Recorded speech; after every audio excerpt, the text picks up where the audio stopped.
Good morning friends. കോൺസ്റ്റിറ്റ്യൂഷന്റെ 5ാമത്തെ ക്ലാസ്സിലേക്ക് സ്വാഗതം.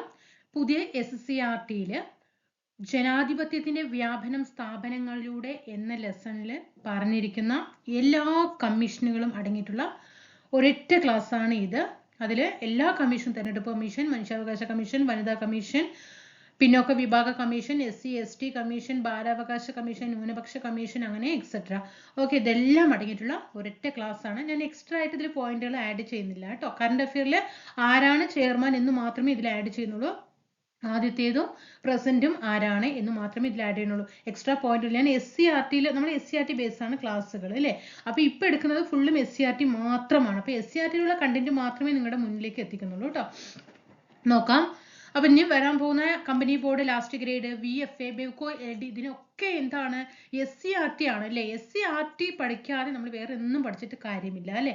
അപ്പൊ നിങ്ങളുടെ കൂടെ എന്താണ് SCRT നമ്മൾ കേരള ഹിസ്റ്ററി കംപ്ലീറ്റ് ചെയ്തിട്ടുണ്ട്. പുതിയ SCRT-യും പഴയ SCRT-യും ഒക്കെ ചെയ്തിട്ട് ഓരോരോ ക്ലാസ് ആക്കി തന്നിട്ടുണ്ട്. ആ ഓരോ ക്ലാസ്സിനെയും കൂട്ടിച്ചേർത്ത് ഒരൊറ്റ ക്ലാസ് ആക്കിയിട്ട് തന്നിട്ടുണ്ട്. നിങ്ങൾക്ക് വീണ്ടും റിവിഷൻ ചെയ്യാൻ എളുപ്പമാകണം അല്ലേ. കാരണം ഇന്നിപ്പോ നമ്മൾ ക്ലാസ് കണ്ടിട്ട് പോയാൽ മാത്രം പോരാ, അത് മാത്രം പഠിച്ചാൽ മതിയോ? പോരാ. ഇടയ്ക്കെടുത്തിട്ട് റിവിഷൻ ചെയ്യണം. ആ ക്ലാസ്സുകൾ വീണ്ടും വീണ്ടും കാണുമ്പോൾ നമുക്ക് എഴുതിയെടുക്കുക എന്ന് പറയുന്നത് ശാശ്വതമായ കാര്യമേ അല്ല, നടക്കാത്ത കാര്യമാണ് എഴുതിയെടുക്കുക എന്ന് പറയുന്നത്. അപ്പൊ നിങ്ങൾക്ക് പിന്നീട് റിവിഷനും ചെയ്യുമ്പോൾ ഈ ക്ലാസ് എടുത്ത് കാണുന്ന സമയത്ത് എന്താണ് യൂസ്ഫുൾ ആകണം. പെട്ടെന്ന് റിവിഷൻ ചെയ്തിട്ട് പോകുന്ന രീതിയിലായിരിക്കണം അല്ലേ. അപ്പൊ ലെസൺ ഒക്കെ വായിച്ച് നമ്മൾ ഓരോ വരിയും പറഞ്ഞ് പഠിച്ച് പിന്നെ റിവിഷൻ ചെയ്യാന്ന് പറഞ്ഞാൽ നടക്കാത്ത കാര്യമാണ് അല്ലേ. പക്ഷേ ഇങ്ങനെ നമ്മൾ നോട്ടുകൾ നിങ്ങളുടെ മുന്നിലേക്ക് എത്തിക്കുമ്പോൾ നിങ്ങൾക്ക് എന്ത് ചെയ്യും, പെട്ടെന്ന് റിവിഷൻ ചെയ്ത് മാറ്റാനായിട്ട് സാധിക്കും. അപ്പൊ നിങ്ങൾ ഓരോ വരിയും വായിക്കേണ്ട, ഞാൻ ഓരോ വരിയും വായിച്ചിട്ട് ആ കണ്ടന്റ് ഇവിടെ ഇട്ടിട്ടുണ്ട്, ഒരു പോയിന്റ് പോലും മിസ്സാക്കാതെ. മനസ്സിലാവുന്നുണ്ടോ? അപ്പൊ നമുക്ക് ക്ലാസ്സിലേക്ക് കിടക്കാം. അതിൽ ഫസ്റ്റ് നമ്മൾ തെരഞ്ഞെടുപ്പ് കമ്മീഷൻ, കഴിഞ്ഞ ക്ലാസ്സിൽ നമ്മൾ തെരഞ്ഞെടുപ്പ് കമ്മീഷൻ പഠിച്ചതാണ്. ഓക്കെ ആണല്ലോ. അപ്പൊ തെരഞ്ഞെടുപ്പ് കമ്മീഷൻ നമ്മൾ അപ്പൊ കമ്മീഷൻ എല്ലാം കൂടിയിട്ട് ഒറ്റ ക്ലാസ്സിലാക്കിയതാണ്. തെരഞ്ഞെടുപ്പ് കമ്മീഷൻ എന്താണ്? തെരഞ്ഞെടുപ്പ് കമ്മീഷൻ നമുക്കറിയാം അല്ലെ. എന്തിനാ ഈ തെരഞ്ഞെടുപ്പ് കമ്മീഷൻ വന്നിരിക്കുന്നത്? നമ്മുടെ രാജ്യത്ത് അല്ലെ, നമ്മുടെ രാജ്യത്ത് എന്തായിരിക്കണം, ഭരണാധികാരികള് എന്ത് ചെയ്യുന്നുണ്ട്, അധികാരത്തിലെത്തുന്നുണ്ട് അല്ലെ. അപ്പൊ ഈ അധികാരത്തിലെത്തുന്നത് എങ്ങനെ ആയിരിക്കണം? നീതിപൂർവവും നിഷ്പക്ഷവുമായിട്ട് ഒരു തെരഞ്ഞെടുപ്പിലൂടെ ആയിരിക്കണം അല്ലെ. അതിനു വേണ്ടിയിട്ടാണ് നമ്മുടെ രാജ്യത്ത് തെരഞ്ഞെടുപ്പ് കമ്മീഷൻ നിലവിൽ വന്നത്. 1950 ജനുവരി മാസം 25-നാണ് കേട്ടോ. ജനുവരി 26 നമ്മൾ കൂടുതലും പഠിക്കാറ് അല്ലെ. അപ്പൊ ഇതിവിടെ 25-ആണ്. 1950 ജനുവരി മാസം 25-നാണ് എന്ത് ചെയ്യുന്നത്, തെരഞ്ഞെടുപ്പ് കമ്മീഷൻ. മറക്കരുത് കേട്ടോ. അതുകൊണ്ടാണ് ഈ ജനുവരി 25 എന്തായത്, ദേശീയ സമ്മതിദായക ദിനമായിട്ട് തെരഞ്ഞെടുത്തതും ഈ ജനുവരി 25-ആണ് കേട്ടോ. 2011 മുതൽ ജനുവരി 25-ന് എന്ത് ചെയ്തു, ദേശീയ സമ്മതിദായക ദിനമായിട്ട് തെരഞ്ഞെടുത്തു, വോട്ടേഴ്സ് ഡേ ആയിട്ട് തെരഞ്ഞെടുത്തു. അനുച്ഛേദം 324-ലാണ് തെരഞ്ഞെടുപ്പ് കമ്മീഷനെ കുറിച്ചിട്ട് പ്രതിപാദിക്കുന്നത്. 324 മുഖ്യ തെരഞ്ഞെടുപ്പ് കമ്മീഷണറും 2 കമ്മീഷണർമാരും അടങ്ങുന്നതാണ് ഇന്ത്യൻ തെരഞ്ഞെടുപ്പ് കമ്മീഷൻ. അപ്പൊ എത്ര പേരാ? 3 പേര് അല്ലെ. മുഖ്യ തെരഞ്ഞെടുപ്പ് കമ്മീഷണറും 2 കമ്മീഷണർമാരും. നിയമിക്കുന്നതും നീക്കം ചെയ്യുന്നതും ഒക്കെ രാഷ്ട്രപതിയാണ്. കാലാവധി 6 വർഷം അല്ലെങ്കിൽ 65 വയസ്സാണ്. മുഖ്യ തെരഞ്ഞെടുപ്പ് കമ്മീഷണറെ നീക്കം ചെയ്യുന്നത് എങ്ങനെയാണ്? മുഖ്യ തെരഞ്ഞെടുപ്പ് കമ്മീഷണറെ നീക്കം ചെയ്യുന്നത് ഇംപീച്ച്മെന്റിലൂടെ മാത്രമേ മുഖ്യ തെരഞ്ഞെടുപ്പ് കമ്മീഷണറെ തൽസ്ഥാനത്ത് നിന്ന് നീക്കം ചെയ്യാനായിട്ട് സാധിക്കുകയുള്ളൂ. മുഖ്യ തെരഞ്ഞെടുപ്പ് കമ്മീഷണറെ കേട്ടോ. കേന്ദ്രഭരണ പ്രദേശങ്ങളിലും സംസ്ഥാനങ്ങളിലും തെരഞ്ഞെടുപ്പ് കമ്മീഷന്റെ പ്രവർത്തനങ്ങളെ ഏകോപിപ്പിക്കുന്നത് ചീഫ് ഇലക്ടറൽ ഓഫീസർമാരാണ്. ഓക്കെയാണോ? ചീഫ് ഇലക്ടറൽ ഓഫീസർമാരാണ്. ഓക്കെ ആണല്ലോ. അപ്പൊ തെരഞ്ഞെടുപ്പ് കമ്മീഷനെ കുറിച്ച് ഇപ്പൊ നമ്മൾ ഇവിടെ എന്തൊക്കെയാ പഠിച്ചത്? 1950 ജനുവരി 25-നാണ് നിലവിൽ വന്നത്. അനുച്ഛേദം 324-ലാണ്. മുഖ്യ തെരഞ്ഞെടുപ്പ് കമ്മീഷണറും 2 കമ്മീഷണർമാരും അടങ്ങുന്ന 3 പേരാണ് ഇലക്ഷൻ കമ്മീഷനിലുള്ളത്. നിയമിക്കുന്നതും നീക്കം ചെയ്യുന്നതും ഒക്കെ രാഷ്ട്രപതിയാണ്. കാലാവധി 6 വർഷം അല്ലെങ്കിൽ 65 വയസ്സാണ്. നീക്കം ചെയ്യുന്നത് ആരെ? ഈ മുഖ്യ തെരഞ്ഞെടുപ്പ് കമ്മീഷണറെ നീക്കം ചെയ്യുന്നതാണ് ഇംപീച്ച്മെന്റിലൂടെയാണ് കേട്ടോ. അപ്പൊ എന്താണ് ഇംപീച്ച്മെന്റ് നോക്കാം. കേന്ദ്രഭരണ പ്രദേശങ്ങളിലും സംസ്ഥാനങ്ങളിലും തെരഞ്ഞെടുപ്പ് കമ്മീഷന്റെ പ്രവർത്തനങ്ങളെ ഏകോപിപ്പിക്കുന്നത് ആരാണ്? ചീഫ് ഇലക്ടറൽ ഓഫീസർ ആണ്. ആദ്യത്തെ തെരഞ്ഞെടുപ്പ് കമ്മീഷൻ ആരാണ്? ആദ്യം 1950 ജനുവരി 25-ന് തെരഞ്ഞെടുപ്പ് കമ്മീഷൻ നിലവിൽ വരുമ്പോൾ ആദ്യം ആരായിരുന്നു ചെയർമാൻ? സുകുമാർ സെൻ ആയിരുന്നു. ഇപ്പോ ആരാണ്? ജ്ഞാനേഷ് കുമാർ ആണ് അല്ലേ. ഇപ്പോ ആരാണ്? ജ്ഞാനേഷ് കുമാറാണ് ചീഫ് തെരഞ്ഞെടുപ്പ് കമ്മീഷന്റെ ചെയർമാൻ എന്ന് പറയുന്നത്. അപ്പോൾ നമ്മളിവിടെ ഇംപീച്ച്മെന്റ് പറഞ്ഞു അല്ലേ. എന്താണ് മുഖ്യ തെരഞ്ഞെടുപ്പ് കമ്മീഷണറെ നീക്കം ചെയ്യുന്നത്? ഇംപീച്ച്മെന്റിലൂടെയാണ് എന്ന് പറയാം. എന്താ ഇംപീച്ച്മെന്റ്? ഭരണഘടനാ പദവികളിൽ ഇരിക്കുന്ന വ്യക്തികളെ, അതായത് ആർട്ടിക്കിൾ, ഇപ്പൊ നമ്മൾ തെരഞ്ഞെടുപ്പ് കമ്മീഷൻ പറഞ്ഞു 324 പറഞ്ഞു അല്ലെ. ഇങ്ങനെ ആർട്ടിക്കിളിലൂടെ രൂപം കൊണ്ട സ്ഥാപനങ്ങളാണ് ഏത്? ഭരണഘടനാ സ്ഥാപനങ്ങൾ.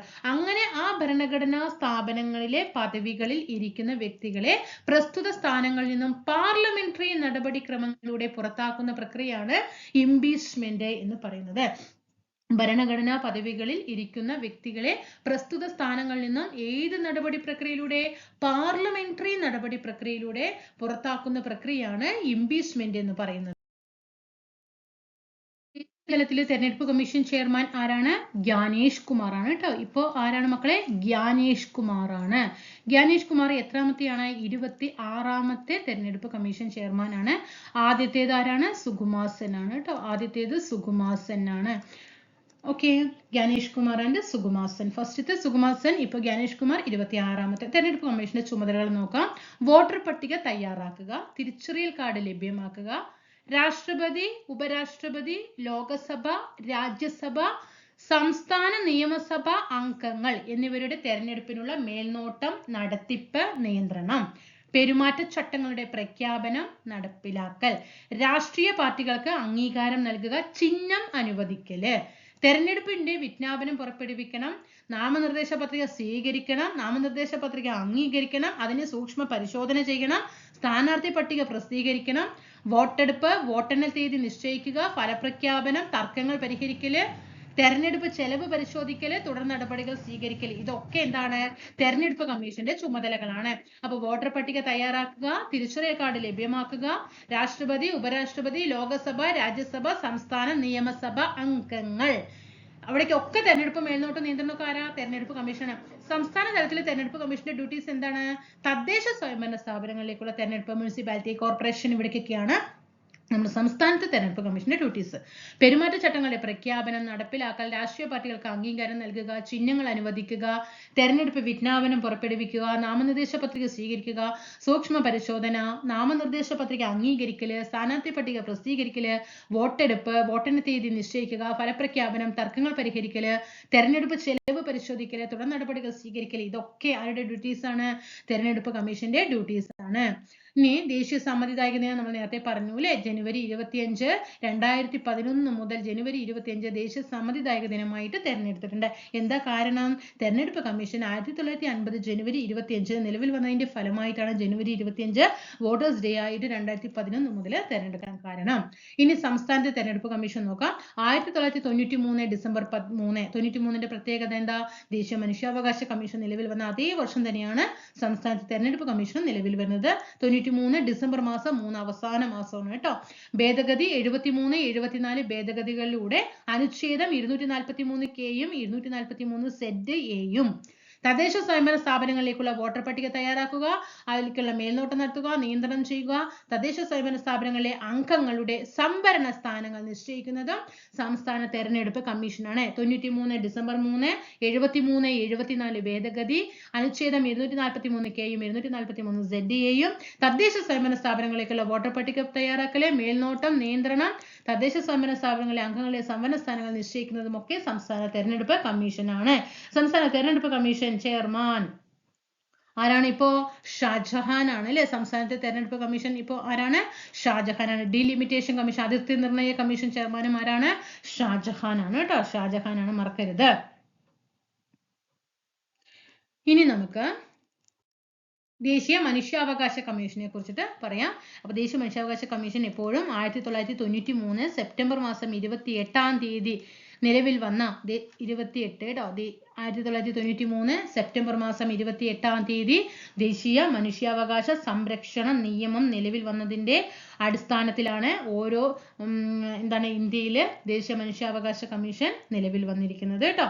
അപ്പൊ മനുഷ്യാവകാശ ലംഘനങ്ങൾക്കിലെ ഓരോ പൗരന്റെയും അവകാശങ്ങൾ സംരക്ഷിക്കുക എന്ന ലക്ഷ്യത്തോടു കൂടി 1993 സെപ്റ്റംബർ 28-ന് നിലവിൽ വന്ന ദേശീയ മനുഷ്യാവകാശ സംരക്ഷണ നിയമം അനുസരിച്ചിട്ടാണ് ദേശീയ മനുഷ്യാവകാശ കമ്മീഷൻ നിലവിൽ വന്നിരിക്കുന്നത്. 1993 ഒക്ടോബർ മാസം 12-ാം തീയതി ന്യൂഡൽഹി ആസ്ഥാനമായിട്ടാണ് നിലവിൽ വന്നിരിക്കുന്നത് 6 അംഗങ്ങളാണ്. അതിൽ ഒരു ചെയർമാനും 5 അംഗങ്ങളാണ്. ദേശീയ മനുഷ്യാവകാശ കമ്മീഷൻ ആകുമ്പോൾ 6 അംഗങ്ങൾ, സംസ്ഥാന മനുഷ്യാവകാശ കമ്മീഷൻ ആകുമ്പോൾ 3 കേട്ടോ. അപ്പൊ ഇതില് ഒരു ചെയർമാൻ പ്ലസ് 5 അംഗങ്ങൾ, ഇവിടെ ഒരു ചെയർമാൻ പ്ലസ് 2 അംഗങ്ങൾ. ഓക്കെ, അധ്യക്ഷൻ ആരായിരിക്കണം? എപ്പോഴും സുപ്രീം കോടതി ചീഫ് ജസ്റ്റിസ് അല്ലെങ്കിൽ സുപ്രീം കോടതി ജഡ്ജി ആയിരിക്കും. സുപ്രീം കോടതി ചീഫ് ജസ്റ്റിസ് അല്ലെങ്കിൽ സുപ്രീം കോടതി ജഡ്ജി ആയിരിക്കും ദേശീയ മനുഷ്യാവകാശ കമ്മീഷന്റെ അധ്യക്ഷൻ. നിയമിക്കുന്നത് ആരാണ്? രാഷ്ട്രപതിയാണ്. കാലാവധി 3 വർഷം അല്ലെങ്കിൽ 70 വയസ്സ്. അപ്പോ ഏതിനെ അടിസ്ഥാനമാക്കിയിട്ടാണ് ദേശീയ മനുഷ്യാവകാശ കമ്മീഷൻ നിലവിൽ വന്നത്? 1993 സെപ്റ്റംബർ മാസം 28-ന് വന്ന മനുഷ്യാവകാശ നിയമം അനുസരിച്ചിട്ടാണ്. ഈ ദേശീയ മനുഷ്യാവകാശ നിയമത്തിന്റെ പ്രത്യേകതകൾ എന്തൊക്കെയാണ്? 1993 ദേശീയ മനുഷ്യാവകാശ സംരക്ഷണ നിയമത്തിൽ പറഞ്ഞിരിക്കുന്നത് എന്തൊക്കെയാണ്? ദേശീയ തലത്തിലും, ശ്രദ്ധിക്കണം കേട്ടോ, ദേശീയ തലത്തിലും സംസ്ഥാന തലത്തിലും മനുഷ്യ അവകാശ കമ്മീഷനുകൾ സ്ഥാപിക്കണമെന്നും, മനുഷ്യ അവകാശ കമ്മീഷൻ സ്ഥാപിക്കണമെന്നും, മനുഷ്യ അവകാശ കോടതികൾ സ്ഥാപിക്കണമെന്നും, സംസ്ഥാന തലത്തിൽ ഒരു കമ്മീഷൻ സ്ഥാപിക്കണമെന്നും എന്ത് ചെയ്യുന്നുണ്ട്? ഈ നിയമത്തിൽ പറയുന്നുണ്ട്. അതേപോലെ ഈ കമ്മീഷൻസിന്റെ എല്ലാം ദേശീയ തലത്തിലുള്ള മനുഷ്യാവകാശ കമ്മീഷന്റെ ആണെങ്കിലും സംസ്ഥാന തലത്തിലുള്ള കമ്മീഷന്റെ ആണെങ്കിലും ഇവരുടെയൊക്കെ എന്താണ്? ചെയർമാൻ ഉൾപ്പെടെ ഉള്ളവരുടെ നിയമനങ്ങളും നീക്കം ചെയ്യലും, അവരുടെ കാലാവധി, അവരുടെ കമ്മീഷന്റെ പ്രവർത്തനങ്ങള്, അവയ്ക്കുള്ള അധികാരങ്ങള്, കമ്മീഷന്റെ നടപടിക്രമങ്ങള്, അവരുടെ റിപ്പോർട്ട് സമർപ്പിക്കല്, അതുപോലെ സംസ്ഥാന തലത്തിലുള്ള മനുഷ്യാവകാശ കമ്മീഷന്റെ രൂപീകരണം, അവരുടെ പ്രവർത്തനങ്ങള്, അവരുടെ അന്വേഷണ നടപടിക്രമങ്ങള്, ഇതൊക്കെ ഏതിൽ പറയുന്നുണ്ട്? 93 സെപ്റ്റംബർ 28-ന് നിലവിൽ വന്ന ദേശീയ മനുഷ്യാവകാശ സംരക്ഷണ നിയമത്തിൽ പ്രതിപാദിക്കുന്നുണ്ട്. അതേപോലെ തന്നെ ഞാൻ സ്റ്റാർ ഇട്ട് പറയുന്നു, ഈ നിയമത്തിൽ മനുഷ്യാവകാശ കമ്മീഷനെ കുറിച്ച് മാത്രമല്ല പ്രതിപാദിക്കുന്നത്. നമുക്ക് വിചാരിക്കും മനുഷ്യാവകാശം ആകുമ്പോൾ ആ കമ്മീഷൻ മാത്രമേ ഉള്ളൂ എന്ന് വിചാരിക്കില്ലേ? അല്ല മക്കളെ, ഈ നിയമത്തില് മനുഷ്യാവകാശ കോടതികൾ സ്ഥാപിക്കണമെന്നും, മനുഷ്യാവകാശ കോടതികൾ സ്ഥാപിക്കണം എന്നും, പിന്നെ എന്താ പറയുന്നത്? ദേശീയ ന്യൂനപക്ഷ കമ്മീഷൻ വേണം എന്നും, ദേശീയ തലത്തില് ന്യൂനപക്ഷ കമ്മീഷൻ വേണമെന്നും, SC കമ്മീഷൻ വേണമെന്നും, പിന്നെ വനിതാ കമ്മീഷൻ വേണമെന്നും, പട്ടികജാതി കമ്മീഷൻ വേണമെന്നും, വനിതാ കമ്മീഷൻ വേണമെന്നും, ന്യൂനപക്ഷ കമ്മീഷൻ വേണമെന്നും ഒക്കെ ഈ നിയമത്തില് നിർവചിക്കുന്നുണ്ട്. ഓക്കെ, ദേശീയ മനുഷ്യാവകാശ കമ്മീഷന്റെ ചുമതലകൾ എന്തൊക്കെയാണ്?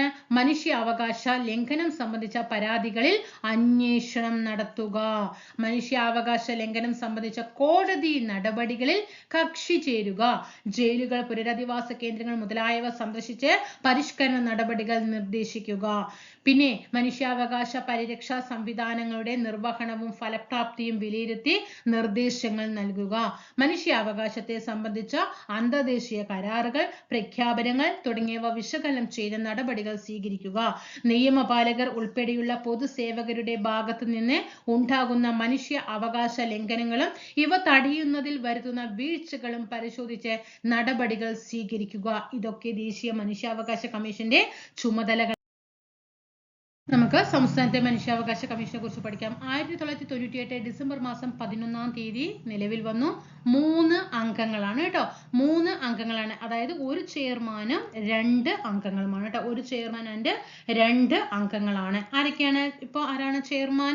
അലക്സാണ്ടർ തോമസ് ആണ് അല്ലെ സംസ്ഥാനത്ത് മനുഷ്യാവകാശ കമ്മീഷന്റെ ചെയർമാൻ. സംസ്ഥാനമാണ് കേട്ടോ. ഇപ്പൊ നമ്മുടെ കേരള സംസ്ഥാനത്ത് ആരാണ്? അലക്സാണ്ടർ തോമസ് ആണ് കേട്ടോ, അലക്സാണ്ടർ തോമസ്. ഓക്കെ, പിന്നെ ഈ 2 അംഗങ്ങൾ ആരൊക്കെയാണ്? ഒന്ന് ബൈജുനാഥും ഗീതയും കേട്ടോ. ബൈജുനാഥ് പിന്നെ ഗീത, ഇവരാണ് ഇപ്പോ 2 അംഗങ്ങളായിട്ടുള്ളത്. അപ്പൊ ഈ 3 പേരും കൂടിയിട്ടാണ് ഇപ്പോ സംസ്ഥാന മനുഷ്യാവകാശ കമ്മീഷന്റെ ചെയർമാൻ. ആദ്യത്തേതാരാ? നമ്മുടെ കേരളത്തിലെ ആദ്യത്തേതാരാ? പരീത് പിള്ള അല്ലെ, പരീത് പിള്ള. ഓക്കെ, ദേശീയ മനുഷ്യാവകാശ കമ്മീഷൻ ചെയർമാൻ ആരാണ്? ദേശീയ മനുഷ്യാവകാശ കമ്മീഷൻ ദേശീയ തലത്തിലെ ആദ്യം ആരാണ്? രംഗനാഥ മിശ്ര. നൗ ഇപ്പൊ ആരാണ്? Justice V Ramasubramaniam. സുപ്രീം കോടതി ജഡ്ജാണ് കേട്ടോ, രാമസുബ്രഹ്മണ്യം. ഓക്കെ ആണോ? അപ്പൊ സംസ്ഥാന മനുഷ്യാവകാശ കമ്മീഷൻ 98 ഡിസംബർ മാസം 11-നാണ്. 3 അംഗങ്ങളാണ്. അതിൽ ചെയർമാനായി അലക്സാണ്ടർ തോമസിന്റെ മറ്റ് 2 അംഗങ്ങൾ ബൈജുനാഥും ഗീതയും. അധ്യക്ഷൻ ഹൈക്കോടതി ചീഫ് ജസ്റ്റിസ് അല്ലെങ്കിൽ ജഡ്ജ്. ദേശീയ തലത്തിലാണെങ്കിൽ സുപ്രീം കോടതി ചീഫ് ജസ്റ്റിസ് അല്ലെങ്കിൽ ജഡ്ജ്. സംസ്ഥാന തലത്തിലാണെങ്കിൽ ഹൈക്കോടതി ചീഫ് ജസ്റ്റിസ് അല്ലെങ്കിൽ ജഡ്ജ്. നിയമിക്കുന്നത് ആരാണ്? ഗവർണറാണ് കേട്ടോ. നിയമിക്കുന്ന ഗവർണർ. ആദ്യം മനുഷ്യാവകാശ കമ്മീഷന്റെ ചെയർമാൻ പരീത് പിള്ള, ഇപ്പോ അലക്സാണ്ടർ തോമസ്. ദേശീയ തലത്തിൽ ആദ്യം രംഗനാഥ മിശ്ര, ഇപ്പോ V Ramasubramaniam. Justice V Ramasubramaniam.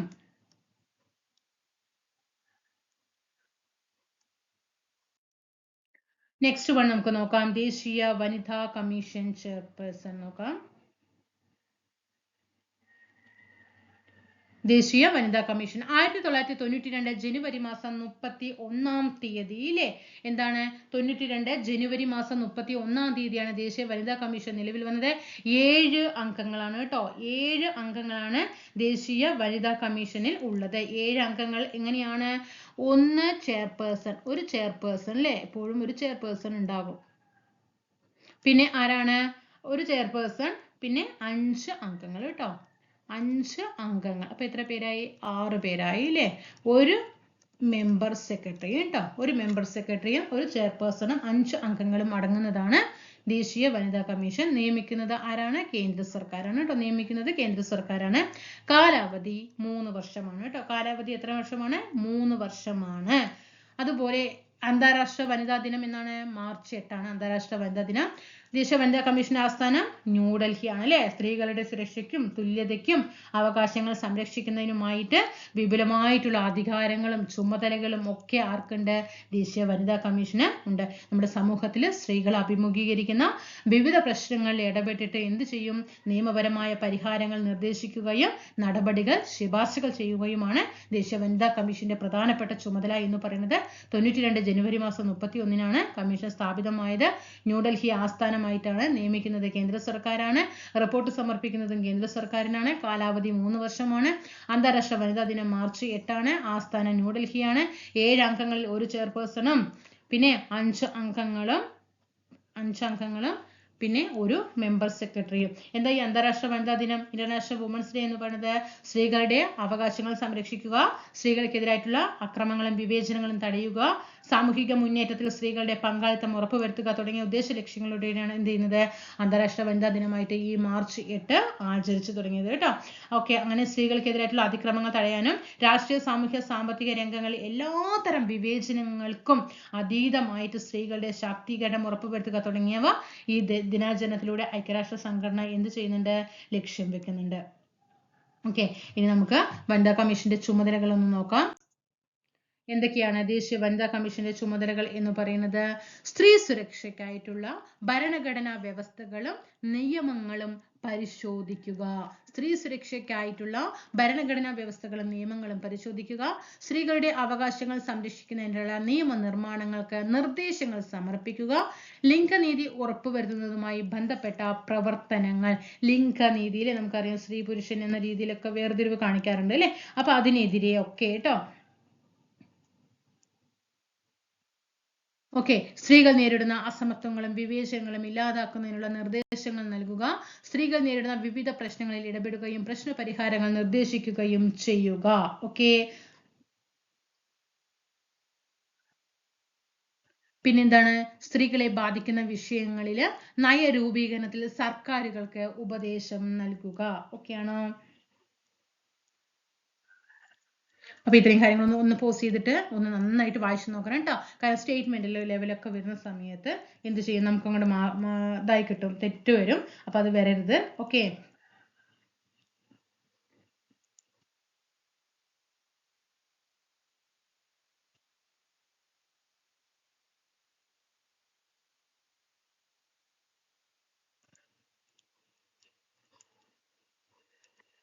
Okay, സ്ത്രീ സുരക്ഷയ്ക്കായിട്ടുള്ള ഭരണഘടനാ വ്യവസ്ഥകളും നിയമങ്ങൾ പരിശോധിക്കുക. സ്ത്രീകളുടെ അവകാശങ്ങൾ സംരക്ഷിക്കുന്നതിനായിട്ടുള്ള നിയമനിർമ്മാണങ്ങൾക്ക് നിർദ്ദേശങ്ങൾ സമർപ്പിക്കുക. ലിംഗനീതി ഉറപ്പുവരുത്തുന്നതുമായി ബന്ധപ്പെട്ട പ്രവർത്തനങ്ങൾ. സ്ത്രീകൾ നേരിടുന്ന അസമത്വങ്ങൾ വിവേചനങ്ങൾ ഇല്ലാതാക്കുന്നതിനുള്ള നിർദ്ദേശങ്ങൾ നൽകുക. സ്ത്രീകൾ നേരിടുന്ന വിവിധ പ്രശ്നങ്ങളിൽ ഇടപെടുകയും പ്രശ്ന പരിഹാരങ്ങൾ നിർദ്ദേശിക്കുകയും ചെയ്യുക. സ്ത്രീകളെ ബാധിക്കുന്ന വിഷയങ്ങളുടെ നയരൂപീകരണത്തിൽ സർക്കാരുകൾക്ക് ഉപദേശം നൽകുക. ഇതൊക്കെ വനിതാ കമ്മീഷന്റെ ഡ്യൂട്ടീസ് ആണ്. വനിതാ കമ്മീഷൻ നമ്മുടെ സംസ്ഥാന തലത്തിൽ നോക്കാം. 1996 മാർച്ച് മാസം 14-ാം തീയതിയാണ് വനിതാ കമ്മീഷൻ നിലവിൽ വന്നത്. 96 മാർച്ച് മാസം 14 തിരുവനന്തപുരമാണ് ആസ്ഥാനം. വനിതാ കമ്മീഷന്റെ ആസ്ഥാനം ഓർമ്മയില്ല, കഴിഞ്ഞ ഒരു എക്സാമിന് ചോദിച്ച തിരുവനന്തപുരത്ത് പട്ടത്താണ് വനിതാ കമ്മീഷൻ സ്ഥിതി ചെയ്യുന്നത് എന്ന് പറഞ്ഞു വന്നു അല്ലേ. ആദ്യ അധ്യക്ഷ സുഗതകുമാരിയാണ്. 5 അംഗങ്ങളാണ് കേട്ടോ. നിയമിക്കുന്നതും നീക്കം ചെയ്യുന്നതും ഒക്കെ സംസ്ഥാന ഗവൺമെന്റ് ആണ് കേട്ടോ. സംസ്ഥാന ഗവൺമെന്റ് ആണ്. അപ്പൊ 1996 മാർച്ച് മാസം 14-ാണ് തിരുവനന്തപുരം ആസ്ഥാനമായിട്ടാണ്. സുഗതകുമാരിയാണ് ആദ്യത്തെ അധ്യക്ഷ. 5 അംഗങ്ങളാണ്. നിലവിൽ അധ്യക്ഷ ആരാണ്? നിലവില് സതീദേവി അല്ലെ. നിലവിൽ ആരാണ്? സതീദേവി. ഓക്കെ. അപ്പൊ ദേശീയ തലത്തിൽ മനുഷ്യാവകാശ കമ്മീഷൻ നമുക്ക് പഠിക്കണ്ടേ? വനിതാ കമ്മീഷൻ, മനുഷ്യാവകാശ കമ്മീഷൻ പഠിച്ച് അത് വിട്ടിട്ടില്ല അല്ലെ. ഇനി ദേശീയ വനിതാ കമ്മീഷൻ എന്താണ്? ഫസ്റ്റ് ആരാണ് ദേശീയ വനിതാ കമ്മീഷന്റെ ഫസ്റ്റ് ആരാണ്? ജയന്തി പട്നായിക് കേട്ടോ. ജയന്തി പട്നായിക് ഫസ്റ്റ് ദേശീയ വനിതാ കമ്മീഷൻ ചെയർപേഴ്സൺ ജയന്തി പട്നായിക്. രണ്ടാമത് ആരാണ്? മോഹിനി ഗിരിയാണ് കേട്ടോ. രണ്ടാമത് മോഹിനി ഗിരി. മൂന്നാമത് ആരാണ്? ചിലപ്പോൾ എന്താണെന്നറിയോ, ഓപ്ഷനിൽ താഴെ വനിതാ കമ്മീഷന്റെ ചെയർപേഴ്സൺ ആകാത്തവർ ആരെയെന്നൊക്കെ ചോദിക്കും കേട്ടോ. ആയിട്ടില്ലാത്തവർ ആരൊക്കെയെന്ന് ചോദിക്കുമ്പോൾ നമുക്കൊരു കൺഫ്യൂഷൻ വരണ്ട. ജസ്റ്റ് ഒന്ന് വനിതാ കമ്മീഷൻ ആയതുകൊണ്ടാണ് കേട്ടോ. ജയന്തി പട്നായിക്, മോഹിനി ഗിരി. മൂന്നാമത് ആരാണ്? വിഭ പാർത്ഥസാരഥി കേട്ടോ. വിഭ പാർത്ഥസാരഥി. കാണാപ്പാടം ഒന്നും പഠിക്കേണ്ട, ജസ്റ്റ് ഒന്ന് പേരുകളൊന്ന് ഓടിച്ചു വിടുക. അപ്പൊ നമുക്ക് ഓപ്ഷൻ അഥവാ ചോദ്യങ്ങൾ വന്നു കഴിഞ്ഞാൽ ഞാൻ ഈ പേര് അതിൽ പറഞ്ഞിട്ടില്ലല്ലോ എന്നുള്ളൊരു ഓർമ്മ വരും. വിഭ പാർത്ഥസാരഥി. പൂർണിമ അദ്വാനി. പിന്നെ ആരാണ്? ഗിരിജ വ്യാസ് കേട്ടോ. 5ാമത് ഗിരിജ വ്യാസ്. ഇതിലൊക്കെ സിനിമാ നടികളുടെ പേരാണ്. ഇതിലൊക്കെ നോക്കിക്കോട്ടെ, ഞാൻ പറഞ്ഞുതരാം. മമത ശർമ്മ, പിന്നെ ലളിത കുമാരമംഗലം. ഇതിലൊക്കെ സിനിമാ സ്റ്റാറുകളുടെ പേര് കിടക്കുന്നുണ്ട് നോക്കിയോ കേട്ടോ. അപ്പൊ അങ്ങനെയൊക്കെ ഓർത്ത് വെച്ചാൽ മതി. രേഖ ശർമ്മ. നമുക്കറിയാം 2017 മുതൽ 2021 വരെ ആരായിരുന്നു? രേഖ ശർമ്മയായിരുന്നു കേട്ടോ. 2024 വരെ കേട്ടോ. 2017 മുതൽ 2024 വരെ രേഖ ശർമ്മയായിരുന്നു. പിന്നെ 2024-ലാണ് ആര് വരുന്നത്? 2 പ്രാവശ്യം രേഖ ശർമ്മ ആയിട്ടുണ്ട് കേട്ടോ. 2 പ്രാവശ്യം ആയിട്ടുണ്ട്. 2017 to 2018 ആയി. പിന്നെ 2018 to 2021 അങ്ങനെ 2 കാലഘട്ടത്തിലും രേഖ ശർമ്മ ആയിട്ടുണ്ട്. അതേപോലെ അടുത്ത് ഇപ്പൊ ആരാണ്? വിജയ് റാഹത്കർ ആണ് കേട്ടോ. വിജയ് റാഹത്കർ. ഓക്കെ. ജയന്തി പട്നായിക് ഫസ്റ്റ് ആ ഒരു പേര് ആലോചിച്ച് നോക്കുക. പ്രീവിയസ് ക്വസ്റ്റ്യൻ ആണ് കേട്ടോ. എപ്പോഴും ചോദിക്കാറുണ്ട്. ദേശീയ വനിതാ കമ്മീഷൻ ആദ്യത്തെ ചെയർപേഴ്സൺ ജയന്തി പട്നായിക്. ഇപ്പോൾ ആരാണ്? വിജയ് റാഹത്കർ കേട്ടോ. വിജയ റാഹത്കർ. മോഹിനി ഗിരി. മോഹിനിയിലെ സിനിമ നടി മോഹിനി. ഓക്കെ. അതേപോലെ വിഭ പാർത്ഥസാരഥി, അതൊരു പ്രത്യേകതര പേരാണ് അല്ലേ. പിന്നെ പൂർണിമ, ഇന്ദ്രജിത്തിന്റെ ഭാര്യ. പഴയ സിനിമ നടി ഗിരിജയില്ലേ. പിന്നെ നമ്മുടെ സിനിമ നടി മറ്റേ മൈബോസിലെ മമത. പിന്നെ KPSC എഴുതിയില്ലേ അവര്. പിന്നെ ഈ ഓട്ടോയിലെ രേഖയില്ലേ കണ്ടോ. അവരുടെ ഒക്കെ ഒന്ന് കണ്ടോ. രേഖ ശർമ്മ, വിജയ് പഠിക്കാൻ വേണ്ടി ക്ലൂ ഇട്ടാണ്. ഓക്കെ ആണോ? നമുക്കിനി അടുത്ത ടോപ്പിക്കിലേക്ക് കടക്കാം. അടുത്ത കമ്മീഷൻ നോക്കാം. സ്ത്രീധന നിരോധന നിയമം, ഗാർഹിക പീഡന നിരോധന നിയമം. ഇതിൽ എന്താണ് എന്നുള്ളതാണ് പറയുന്നത്. കൊണ്ട് ഞാൻ ഈ സ്ലൈഡ് അങ്ങനെ ചേർക്കാൻ കാരണം കേട്ടോ. സ്ത്രീധന നിരോധന നിയമം വർഷം പഠിക്കുന്ന മക്കളെ 1961. ഗാർഹിക പീഡന നിരോധന നിയമം 2005. 2005ന്റെ പ്രത്യേകത എന്താ? വിവരാവകാശ കമ്മീഷൻ നിലവിൽ വന്ന വർഷം അല്ലേ. വിവരാവകാശ കമ്മീഷൻ നിലവിൽ വന്ന വർഷമാണ്. അതേപോലെ നമ്മൾ അവിടെ എന്താ പഠിച്ചത്? ഇലക്ഷൻ കമ്മീഷൻ അല്ലേ. ഇലക്ഷൻ കമ്മീഷനും മനുഷ്യാവകാശ കമ്മീഷൻ. മനുഷ്യനാണല്ലേ പോയിട്ട് വോട്ട് ചെയ്യുക, മനുഷ്യനല്ലേ വോട്ട് ചെയ്യുക ആണല്ലേ. അപ്പൊ ഇലക്ഷൻ കമ്മീഷൻ രണ്ടും 93 പറഞ്ഞു. ഗാർഹിക പീഡനം അല്ലെ. ഗാർഹിക പീഡനം നടന്നാൽ അത് നമ്മൾ അറിയണം, വിവരം അറിയണം അല്ലെ. ഗാർഹിക പീഡനം നടന്നിട്ടുണ്ടോ എന്നുള്ളത് വിവരം അന്വേഷിക്കണം അല്ലെ. അപ്പൊ വിവരാവകാശ കമ്മീഷനും ഗാർഹിക പീഡന നിരോധന നിയമം രണ്ടും 2005. ഓക്കെ. അപ്പൊ സ്ത്രീധന നിരോധന നിയമം 1961 കേട്ടോ. അപ്പൊ ഈ സ്ത്രീധന നിരോധന നിയമവുമായി ബന്ധപ്പെട്ടിട്ടാണ് ആദ്യമായിട്ട് നമ്മുടെ ഇന്ത്യൻ പാർലമെന്റില് സംയുക്ത സമ്മേളനം വിളിച്ചു ചേർക്കുന്നത് കേട്ടോ. സ്ത്രീധന നിരോധന നിയമവുമായി ബന്ധപ്പെട്ടിട്ടാണ് ആദ്യമായിട്ട് ഇതുവരെ സംയുക്ത സമ്മേളനം നമ്മുടെ പാർലമെന്റ് വിളിച്ചു ചേർത്തിട്ടില്ല. അതായത് ലോകസഭയും രാജ്യസഭയും കൂടി ചേർന്നിട്ട് ഒരു സമ്മേളനം, രണ്ടും കൂടി ചേർന്നതാണ് ഏത് ലോകസഭ വേറെ സമ്മേളനിക്കും രാജ്യസഭ സമ്മേളനിക്കും. അപ്പോൾ ഇപ്പോൾ ലോകസഭയിൽ ഒരു ബില്ല് കൊടുത്തിട്ട് ലോകസഭ പാസ്സാക്കി രാജ്യസഭ പാസ്സാക്കിയിട്ടില്ല എന്ന് പറഞ്ഞിട്ട് ഒരിക്കലും രണ്ടുപേരെയും കൂടി രണ്ട് പാർലമെന്റിനും കൂടി വിളിച്ചു ചേർത്തിട്ട് യോഗം കൂടാനുള്ള ഇതൊന്നും ഇവിടെ ഇല്ല. പക്ഷെ സ്ത്രീധന നിരോധന നിയമവുമായി ബന്ധപ്പെട്ടിട്ട് 1961 എന്ത് ചെയ്തിട്ടുണ്ട്? ലോകസഭയും രാജ്യസഭയും കൂടി ചേർന്നിട്ട് എന്ത് ചെയ്തു? ഒരു സംയുക്ത സമ്മേളനം വിളിച്ചു ചേർത്തിട്ടുണ്ട് കേട്ടോ. സ്ത്രീധനം എന്ന ദുരാചാരം സമൂഹത്തിൽ നിന്നും തുടച്ചു നീക്കുന്നതിനും, അത് ഇന്നും ഉണ്ട് അല്ലേ, എന്ത് തുടച്ചു നിൽക്കണം അല്ലേ, സ്ത്രീധനത്തിന്റെ പേരുള്ള അതിക്രമങ്ങൾ തടയുന്നതിനും വേണ്ടി 1961 പാർലമെന്റ് പാസ്സാക്കിയ നിയമം സ്ത്രീധന നിരോധന നിയമം. വിവാഹവുമായി ബന്ധപ്പെട്ടത് ഈ ഒരു വാക്ക് ഇവിടെ നിന്ന് നന്നായി ശ്രദ്ധിച്ചോ കേട്ടോ. ഈ ഒരു വാക്കാണ് സ്റ്റേറ്റ്മെന്റിൽ കഴിഞ്ഞ പ്രാവശ്യം എക്സാമിനൊക്കെ വന്നത്. വിവാഹവുമായി ബന്ധപ്പെട്ട് നിർബന്ധിതമായോ മുൻധാരണകൾ പ്രകാരമോ നൽകുന്ന ധനമാണ് സ്ത്രീധനം. അതായത് ഇപ്പോൾ ആൺവീട്ടുകാർ വന്നു, പെൺവീട്ടിൽ വന്നു, അവർ ബന്ധപ്പെട്ട് എന്ത് നിർബന്ധമായി പറയാണ്, ഞങ്ങൾക്ക് 20 പവൻ തരണം, നിർബന്ധം പറഞ്ഞു.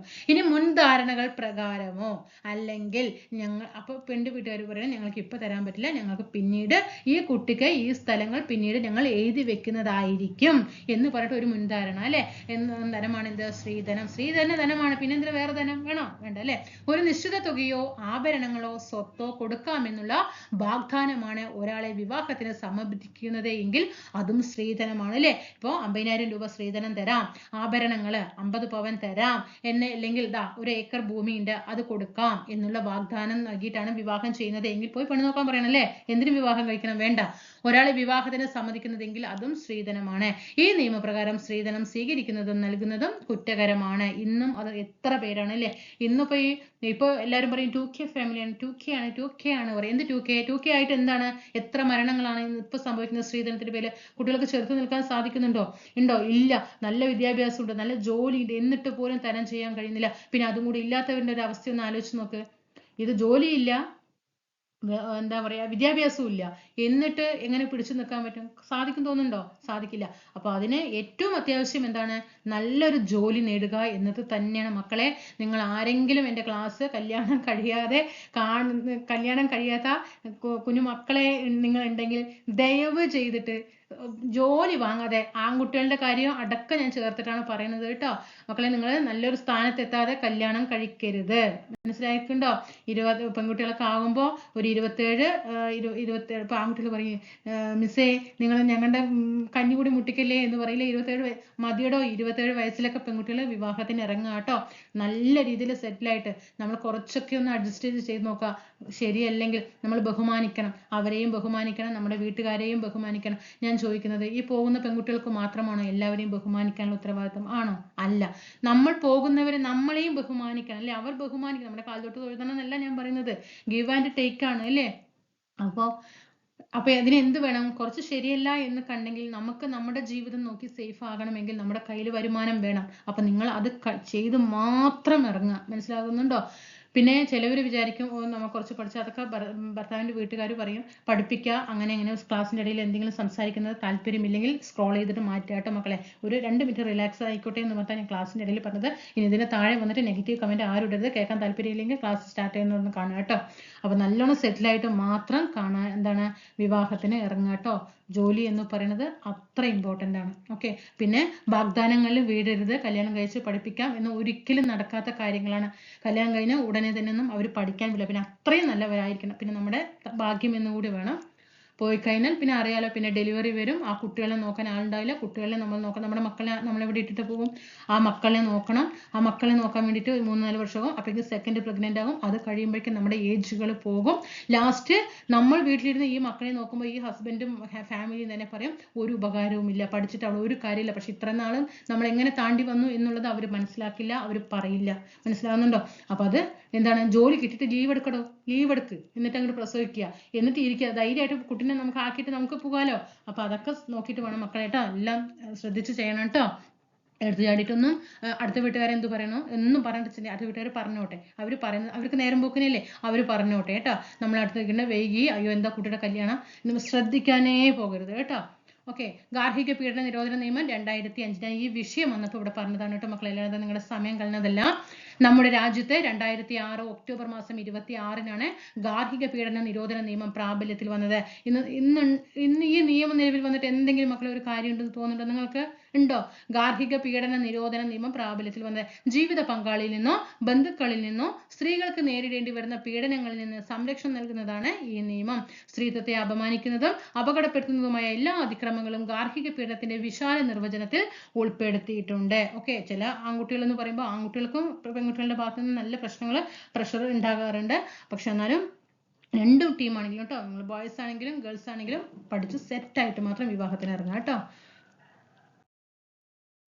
ദേശീയ ന്യൂനപക്ഷ കമ്മീഷൻ 1993 മെയ് മാസം 17-നാണ് ദേശീയ ന്യൂനപക്ഷ കമ്മീഷൻ. അപ്പൊ 93 നമ്മളിപ്പോ എന്തൊക്കെ പഠിച്ചു? ഇലക്ഷൻ കമ്മീഷൻ പഠിച്ചു, അതുപോലെ മനുഷ്യാവകാശ കമ്മീഷൻ പഠിച്ചു അല്ലെ, ഹ്യൂമൻ റൈറ്റ് കമ്മീഷൻ പഠിച്ചു, അതുപോലെ ദേശീയ ന്യൂനപക്ഷ കമ്മീഷൻ പഠിച്ചു. ഓക്കെ, ന്യൂനപക്ഷം എന്താ? മൈനോറിറ്റി അല്ലെ, മൈനോറിറ്റി കമ്മീഷൻ നമ്മൾ പഠിച്ചു. ഓക്കെ, മൂന്നും ഏത് വർഷമാണ്? 93-ൽ തന്നെയാണ് കേട്ടോ, മെയ് 17-നാണ്. എന്തിനാണ് ഈ ന്യൂനപക്ഷ കമ്മീഷൻ സ്ഥാപിതമായത്? നമ്മുടെ രാജ്യത്ത് ന്യൂനപക്ഷങ്ങളുടെ താല്പര്യങ്ങൾ സംരക്ഷിച്ച് അവരുടെ ക്ഷേമത്തിനായിട്ടുള്ള നിയമങ്ങൾ ഫലപ്രദമായി നടപ്പിലാക്കുന്നുവെന്ന് ഉറപ്പുവരുത്തുന്നതിന് വേണ്ടി രൂപീകരിക്കപ്പെട്ട ഒരു സ്ഥാപനമാണ് ദേശീയ ന്യൂനപക്ഷ കമ്മീഷൻ. അത് മതമായാലും ഭാഷയുടെ പേരിലാണെങ്കിലും സാംസ്കാരികമായിട്ടാണെങ്കിലും ാണെങ്കിലും ഭാഷയിലാണെങ്കിലും സാംസ്കാരികപരമായിട്ടാണെങ്കിലും ന്യൂനപക്ഷങ്ങളുടെ അവകാശങ്ങൾ ഉറപ്പുവരുത്തുക എന്നതാണ് കമ്മീഷന്റെ പ്രധാനപ്പെട്ട ചുമതല അല്ലെ. ന്യൂനപക്ഷ കമ്മീഷനെ കുറിച്ചിട്ട് പറയുന്ന മൗലിക അവകാശങ്ങളിൽ ഏതൊക്കെ ആർട്ടിക്കിളാണ്? 29-ഉം 30-ഉം. നമുക്കറിയാം ന്യൂനപക്ഷങ്ങളെ കുറിച്ചിട്ട് പറയുന്ന ആർട്ടിക്കിളാണ് 29-ഉം 30-ഉം കേട്ടോ. 1993 മെയ് 17-നാണ് ന്യൂനപക്ഷ കമ്മീഷൻ നിലവിൽ വന്നത്. ചെയർപേഴ്സണും വൈസ് ചെയർപേഴ്സണും 5 അംഗങ്ങളും കേട്ടോ. ഒരു ചെയർപേഴ്സൺ പ്ലസ് ഒരു വൈസ് ചെയർപേഴ്സൺ, പിന്നെ 5 അംഗങ്ങൾ കേട്ടോ. അങ്ങനെ 7 പേര് കേട്ടോ, 5 മെമ്പേഴ്സ്.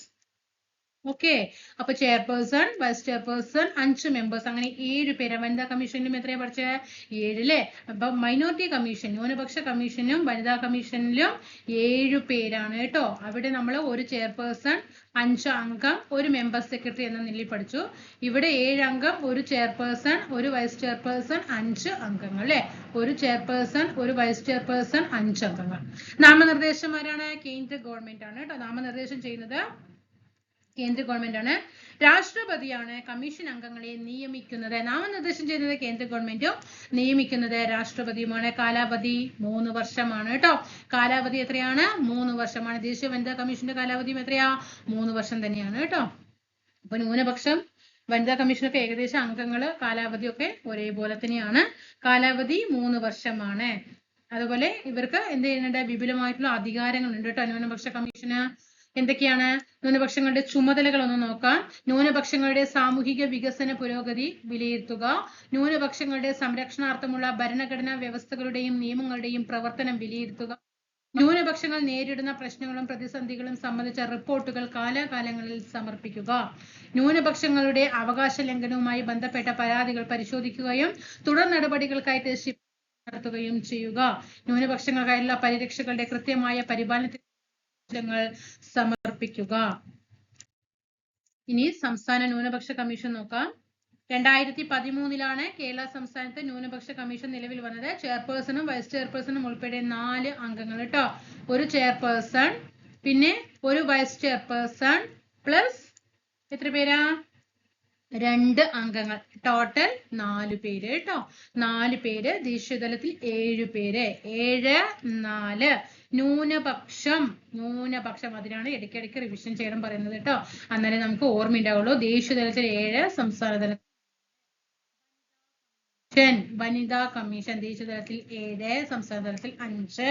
ഓക്കെ, നാമനിർദ്ദേശം ചെയ്യുന്നത് സംസ്ഥാന ഗവൺമെന്റ് ആണ്. കാലാവധി 3 വർഷമാണ് കേട്ടോ. സംസ്ഥാന ഗവൺമെന്റ് ആണ് നാമനിർദ്ദേശം ചെയ്യുന്നത്. 3 വർഷമാണ് ഔദ്യോഗിക കാലാവധി. എന്താ അവരുടെ ഡ്യൂട്ടീസ്? ഭരണഘടനയ്ക്ക് അനുസൃതമായിട്ട് മത, ഭാഷ, ന്യൂനപക്ഷങ്ങൾക്ക് അനുവദിക്കപ്പെട്ട അവകാശങ്ങൾ ലഭിക്കുന്നുണ്ടെന്ന് ഉറപ്പുവരുത്തുന്നത് ന്യൂനപക്ഷ കമ്മീഷന്റെ ചുമതലയാണ്. ഈ വിഭാഗക്കാർക്ക് വിദ്യാഭ്യാസ സ്ഥാപനങ്ങൾ ആരംഭിക്കുന്നതും നടത്തുന്നതിനുമായ നടപടികൾ ശുപാർശ ചെയ്യുന്നത് കമ്മീഷനാണ്. അതാണ് 29, 30 ആർട്ടിക്കിളിൽ ഇവർക്കുള്ള അവകാശങ്ങളെ കുറിച്ചിട്ടും ഇവർക്കുള്ള സ്കൂൾ വിദ്യാഭ്യാസ സ്ഥാപനങ്ങൾ സ്ഥാപിക്കുന്നതിനെ കുറിച്ചിട്ടൊക്കെയാണ് 29-ലും 30-ലും ഒക്കെ പറയുന്നത്. 2013 കേട്ടോ. 4 അംഗങ്ങൾ, ഒരു ചെയർപേഴ്സൺ, ഒരു വൈസ് ചെയർപേഴ്സൺ, 2 അംഗങ്ങൾ. നാമനിർദ്ദേശം സംസ്ഥാന ഗവൺമെന്റ്. കാലാവധി 3 വർഷം. ദേശീയ ന്യൂനപക്ഷ കമ്മീഷൻ ചെയർപേഴ്സൺ ഇക്ബാൽ സിംഗ് ലാൽപുര കേട്ടോ. ഇക്ബാൽ സിംഗ് ലാൽപുര. എങ്കിൽ നമ്മുടെ സംസ്ഥാനത്ത് ഇപ്പൊ ആരാണ്? എ റഷീദ് കേട്ടോ. എ റഷീദ്. ഓക്കെ. ഇക്ബാൽ സിംഗ് ലാൽപുര ദേശീയ തലത്തില്, സംസ്ഥാന തലത്തില് എ റഷീദ് ആണ്. ഇനി നമുക്ക് SC ST കമ്മീഷൻ, പട്ടികജാതി പട്ടികവർഗ കമ്മീഷൻ നോക്കാം. ദേശീയ പട്ടികജാതി പട്ടികവർഗ കമ്മീഷനെ കുറിച്ചിട്ട് ജവഹർലാൽ നെഹ്റു 1952 ജൂൺ 7-ന് ഇറക്കിയ ഒരു വിളംബരം നോക്കൂ.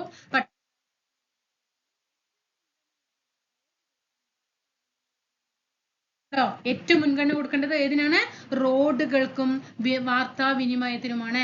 അവയില്ലെങ്കിൽ നാം ചെയ്യുന്ന മറ്റൊന്നും ഫലപ്രദമാകില്ല. സ്കൂളുകൾ, ആരോഗ്യരക്ഷാ പ്രവർത്തനങ്ങൾ, കുടിൽ വ്യവസായങ്ങൾ എന്നിങ്ങനെ പലതും ആവശ്യമാണ് എന്നതും സുവ്യക്തമാണ്. എന്നാൽ നാം അവരുടെ ജീവിത രീതിയിൽ ഇടപെടുകയില്ല എന്നും സ്വന്തം രീതി അനുസരിച്ച് ജീവിക്കാൻ അവരെ സഹായിക്കുക മാത്രമേ ചെയ്യൂ എന്നും നാം എപ്പോഴും ഓർമ്മിപ്പിക്കണം. ഇത് ആരുടെ വാക്കുകളാണ്? ജവഹർലാൽ നെഹ്റുവിന്റെ വാക്കാണ്. അപ്പോൾ പട്ടികജാതി പട്ടികവർഗ പ്രദേശങ്ങളിൽ ഏറ്റവും മുൻഗണന നൽകേണ്ടത് എന്തിനാണ്? റോഡിനും വാർത്താവിനിമയത്തിനുമാണ്. 2004-ലാണ് കേട്ടോ. 2004-ലാണ് പട്ടികജാതി പട്ടികവർഗ കമ്മീഷനൊക്കെ നിലവിൽ വരുന്നത് കേട്ടോ. വിവേചനങ്ങളിൽ നിന്നും ചൂഷണങ്ങളിൽ നിന്നും ഒക്കെ പട്ടികജാതി പട്ടികവർഗ ജനവിഭാഗങ്ങളെ സംരക്ഷിക്കുകയും അവരെ സമൂഹത്തിന്റെ മുഖ്യധാരയിലേക്ക് കൊണ്ടുവരികയും ചെയ്യുക എന്ന ലക്ഷ്യത്തോടെ രൂപീകരിക്കപ്പെട്ട സ്ഥാപനമാണ് പട്ടികജാതി കമ്മീഷനും പട്ടികവർഗ കമ്മീഷനും. അതുപോലെ തന്നെ ഈ കാര്യങ്ങൾ മാത്രമാണോ? അല്ല അല്ലെ. ഇതിനോടൊപ്പം അവരുടെ സാംസ്കാരിക വൈവിധ്യങ്ങളും സവിശേഷതകളും ഒക്കെ സംരക്ഷിക്കണം. അതൊക്കെ പ്രധാനമാണ്. 2004-ലാണ് 2 കമ്മീഷനും എന്ത് ചെയ്യുന്നത്? നിലവിൽ വരുന്നത്. ചെയർപേഴ്സണും വൈസ് ചെയർപേഴ്സണും മറ്റ് 3 അംഗങ്ങളുമാണ് കമ്മീഷൻ ട്ടോ. 5 അംഗങ്ങളാണ്. ചെയർപേഴ്സൺ ഉണ്ട്, വൈസ് ചെയർപേഴ്സൺ ഉണ്ട്, 3 അംഗങ്ങൾ. അങ്ങനെ 5 പേരാണ്. SC നമ്മൾ SC എന്നല്ലേ ഇത്? S5 കണ്ടോ? 5 അംഗങ്ങളാണ് കേട്ടോ കമ്മീഷനില്. ചെയർപേഴ്സണും വൈസ് ചെയർപേഴ്സണും പ്ലസ് 3 അംഗങ്ങൾ, അങ്ങനെ 5 അംഗങ്ങൾ. നിയമിക്കുന്നത് രാഷ്ട്രപതി, നീക്കം ചെയ്യുന്നത് രാഷ്ട്രപതി. ഓക്കെ. കാലാവധി 3 വർഷമാണ്. ന്യൂഡൽഹിയാണ് ആസ്ഥാനം കേട്ടോ. അതേപോലെ പട്ടികജാതി പട്ടികവർഗ അതിക്രമം തടയാൻ നിയമം എപ്പോഴാണ്? 1989 കേട്ടോ. പ്രീവിയസ് ക്വസ്റ്റ്യൻ ആണ്, പഠിക്കണം. അപ്പോൾ SC ST കമ്മീഷൻ 2004-ലാണ്. 5 അംഗങ്ങളാണ്. ചെയർപേഴ്സണും വൈസ് ചെയർപേഴ്സണും പ്ലസ് 3 അംഗങ്ങളാണ്. നിയമിക്കുന്നതും നീക്കം ചെയ്യുന്നതും ഒക്കെ രാഷ്ട്രപതിയാണ്. കാലാവധി 3 വർഷമാണ്. ആസ്ഥാനം ന്യൂഡൽഹിയാണ്. അതേപോലെ പട്ടികജാതി പട്ടികവർഗ അതിക്രമം തടയൽ നിയമം നിലവിൽ വന്നത് 1989-ആണ്. എന്താണ്? പട്ടികജാതി പട്ടികവർഗങ്ങൾക്കെതിരെയുള്ള അതിക്രമങ്ങൾ തടയുക, കുറ്റകൃത്യങ്ങൾ കൈകാര്യം ചെയ്യുന്നതിന് പ്രത്യേക കോടതികൾ. പ്രീവിയസ് ക്വസ്റ്റ്യൻ ആണിത്. ഇവർക്ക് വേണ്ടിയിട്ട് പ്രത്യേക കോടതികൾ സ്ഥാപിക്കണോ എന്നുള്ളത്. SC ST വിഭാഗത്തിന് വേണ്ടി പ്രത്യേക കോടതികൾ സ്ഥാപിക്കണം. ഓക്കെ. അവരുടെ സ്വാസ്ഥ്യത്തിനും പുനരധിവാസത്തിനും നടപടികൾ സ്വീകരിക്കുക എന്ന ഉദ്ദേശത്തോടെ നിലവിൽ വന്ന നിയമമാണ് 1989-ലെ പട്ടികജാതി പട്ടികവർഗ അതിക്രമം തടയൽ നിയമം. പട്ടികജാതി കമ്മീഷൻ ചെയർമാൻ ആരാണ്? കിഷോർ മക്വാന അല്ലേ? കിഷോർ മക്വാന.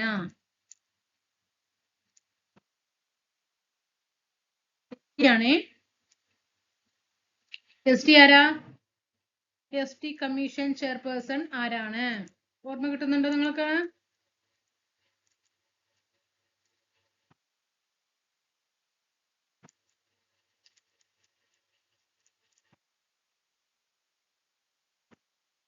ആരാണ്? SC കമ്മീഷൻ ആരാണ്?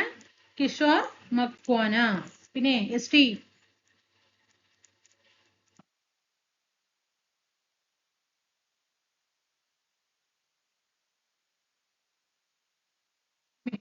ഒരു 1 മിനിറ്റ് കേട്ടോ, ഒന്ന് വെയിറ്റ് ചെയ്യണേ.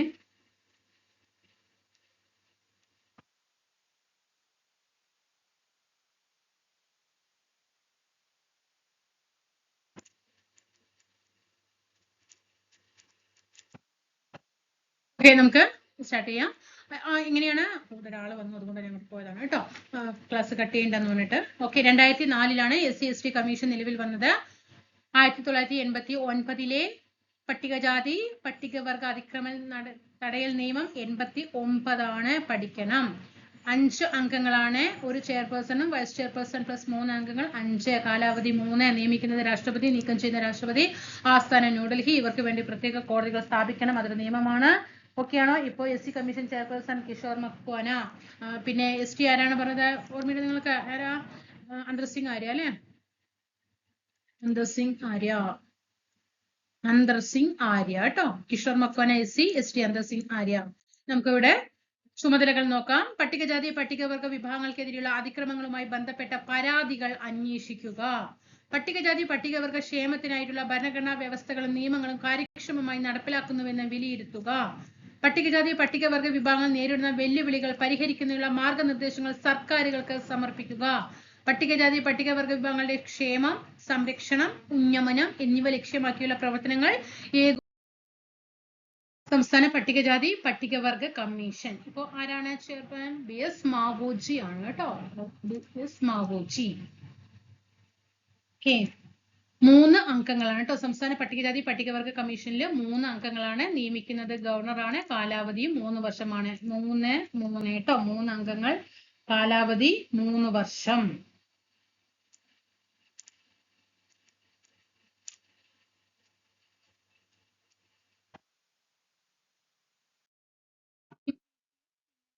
കമ്മീഷൻ നോക്കാം. വിദ്യാഭ്യാസം എല്ലാവർക്കും പ്രാപ്യമായ ഒരു നിലയിലേക്ക് കൊണ്ടുവന്നേ മതിയാകൂ. പിന്നാക്ക വിഭാഗം ജനങ്ങൾക്ക് ഉന്നത വിദ്യാഭ്യാസം എത്രയും ചെലവ് കുറഞ്ഞതായിരിക്കുക എന്ന ധാവണം വിദ്യാഭ്യാസ വകുപ്പിന്റെ നയം. ഈ സമുദായങ്ങളെ എല്ലാം സമത്വത്തിലേക്ക് ഉയർത്തുവാനാണെങ്കിൽ അതിന് ഒരേ ഒരു പോംവഴി താണ നിലയിലുള്ളവർക്ക് പ്രത്യേക പരിഗണന നൽകുന്നതാണ്. അപ്പോൾ താണ നിലയിലുള്ളവർക്ക് വിദ്യാഭ്യാസം ആണ് പ്രധാനം എന്ന് പറഞ്ഞത് അംബേദ്കർ ആണ്. അവിടെ റോഡ് അതുപോലെ വാർത്താവിനിമയമാണ് പ്രധാനം എന്ന് പറഞ്ഞത് ജവഹർലാൽ നെഹ്റു ആണ്.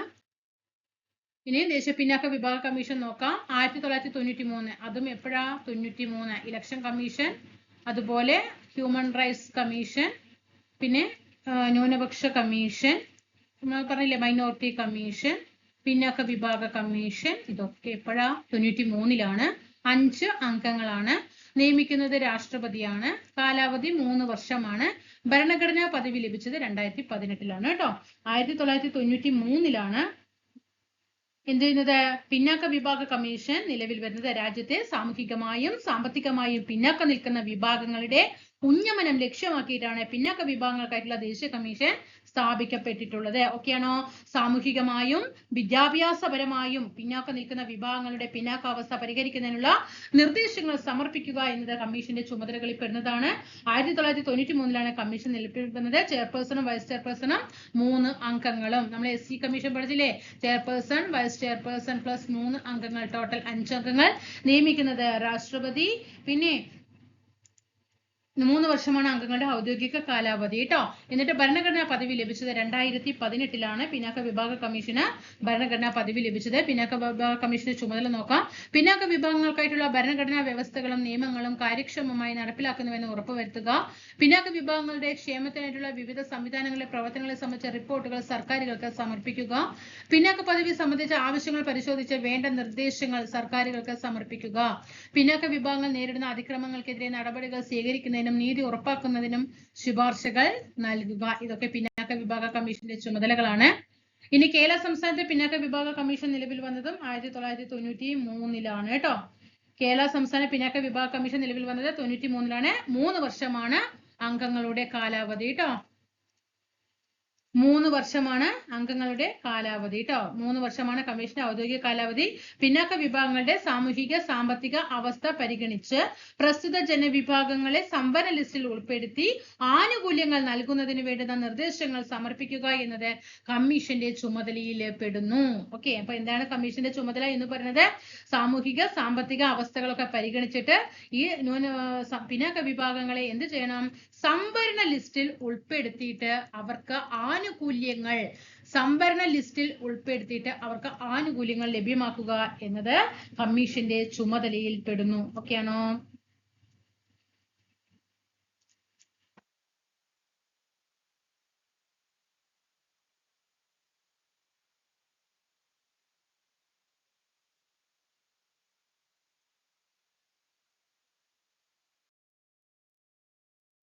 അടുത്ത നമുക്ക് UPSC കുറിച്ചിട്ട് നോക്കാം. Union public service commission. ഇതിനാ UPSC ഭാരത സർക്കാർ നിയമനങ്ങൾക്കായിട്ട് സ്ഥാപിതമായ ഭരണഘടനാ സ്ഥാപനമാണ് UPSC. അപ്പൊ കേന്ദ്ര ഗവൺമെന്റിന്റെ നിയമനങ്ങൾക്കായിട്ടുള്ള ഭരണഘടനാ സ്ഥാപനമാണ് ഏത് UPSC എന്ന് പറയുന്നത്. ഇന്ത്യൻ ഭരണഘടനയുടെ അനുച്ഛേദം 320 പ്രകാരം അനുച്ഛേദം 320 പ്രകാരം 11 അംഗങ്ങളാണ് ഇതിലുള്ളത് കേട്ടോ. 11 അംഗങ്ങളാണ്. ഒരു ചെയർപേഴ്സണും 10 അംഗങ്ങളും ഒരു ചെയർപേഴ്സണും 10 അംഗങ്ങളും ചേർന്നതാണ് UPSC. നിയമിക്കുന്നതും നീക്കം ചെയ്യുന്നതും ഒക്കെ രാഷ്ട്രപതിയാണ്. കാലാവധി 6 വർഷം അല്ലെങ്കിൽ 65 വയസ്സാണ്. അഖിലേന്ത്യാ സർവീസിലേക്കും ഓൾ ഇന്ത്യ അല്ലെ ഓൾ ഇന്ത്യ സർവീസിലേക്കും അതുപോലെ സെൻട്രൽ സിവിൽ സർവീസിലേക്കും നിയമനങ്ങൾ നടത്തുന്നത് UPSC ആണ്. അതുപോലെ കേന്ദ്ര സർക്കാരിന്റെ സേവനങ്ങളിലേക്ക് നിയമനത്തിനായി പരീക്ഷകളിലൂടെയും അഭിമുഖങ്ങളിലൂടെയും ഒക്കെ തെരഞ്ഞെടുപ്പ് നടത്തുക. ഇതാണ് കമ്മീഷന്റെ പ്രധാനപ്പെട്ട ചുമതല. സംസ്ഥാനങ്ങളിൽ സർക്കാരിന്റെ സേവനങ്ങൾക്കായിട്ട് നിയമനങ്ങൾ നടത്തുന്നത് ആരാണ്? അത് Kerala public service commission PSC ആണ് അല്ലെ. പബ്ലിക് സർവീസ് കമ്മീഷൻ ആണ്. കേരളത്തിൽ കേരള പബ്ലിക് സർവീസ് കമ്മീഷൻ ആണ് സംസ്ഥാനത്തെ സർക്കാർ നിയമനങ്ങൾ നടത്തുന്നത്. ഓക്കെയാണോ? അനുച്ഛേദം 320 11 അംഗങ്ങൾ, ചെയർപേഴ്സണും 10 അംഗങ്ങളും. നിയമിക്കുന്നത് രാഷ്ട്രപതിയാണ്. 6 വർഷം അല്ലെങ്കിൽ 65 വയസ്സാണ് കാലാവധി. ഇപ്പൊ UPSC ചെയർമാൻ അജയ് കുമാർ ആണ് കേട്ടോ. അജയ് കുമാർ ആണ്. കേരള PSC ചെയർമാൻ ആരാണ്? MR ബൈജു കേട്ടോ. MR ബൈജു. ഓക്കെ, ഇവിടെ നമ്മൾ നേരത്തെ പറയാൻ വിട്ടുപോയ ഒരു കാര്യമാണ്. ദേശീയ ബാക്ക്വേർഡ് ക്ലാസസ് പറയില്ലേ, പിന്നാക്ക വിഭാഗ കമ്മീഷൻ ചെയർമാൻ ഹൻസ്രാജ് ഗംഗാറാം അഹിറാണ്. കേരളത്തില് ശശിധരനാണ് കേട്ടോ. ദേശീയ പിന്നാക്ക വിഭാഗ കമ്മീഷൻ ചെയർമാൻ ഹൻസ്രാജ് ഗംഗാറാം അഹിർ, കേരളത്തില് ശശിധരൻ. ഓക്കെയാണോ? UPSC ചെയർമാൻ ആരാ? അജയ് കുമാർ. കേരള PSC ചെയർമാൻ ആരാ? MR ബൈജു. അനുച്ഛേദം UPSC എത്രയാ? 320. കേരള PSC എത്രയാ? 315 അല്ലെ. 11 അംഗങ്ങളാണ്. നിയമിക്കുന്നത് ആരാ? രാഷ്ട്രപതി. 6 വർഷം അല്ലെങ്കിൽ 65 വയസ്സാണ് കാലാവധി. ജനാധിപത്യത്തിന്റെ വ്യാപനം, സ്ഥാപനങ്ങളുടെ പങ്ക്. അതായത് നമ്മൾ ഇത്ര നേരം കമ്മീഷൻ പഠിച്ചില്ലേ, അവരെന്തൊക്കെയാണ് എന്താണ് അതിനെല്ലാം കൂടി കൂട്ടിച്ചേർത്തുകൊണ്ട് ഒരു 2 പാരഗ്രാഫ് ഉണ്ട്. അത്രേ വായിക്കാനുള്ളൂ കേട്ടോ. പുതിയതായിട്ടൊന്നും പഠിക്കാനില്ല. ഇതുവരെ പഠിച്ചതിനെ കുറിച്ചിട്ടാണ് കേട്ടോ.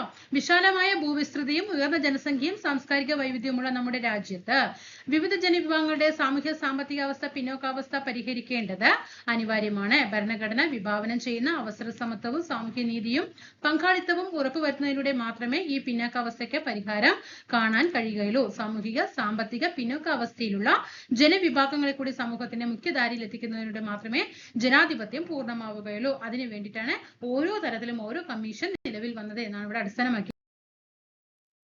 സംവിധാനത്തിന്റെ വിജയവും പരാജയവും ജനപങ്കാളിത്തത്തിൽ അധിഷ്ഠിതമാണ്.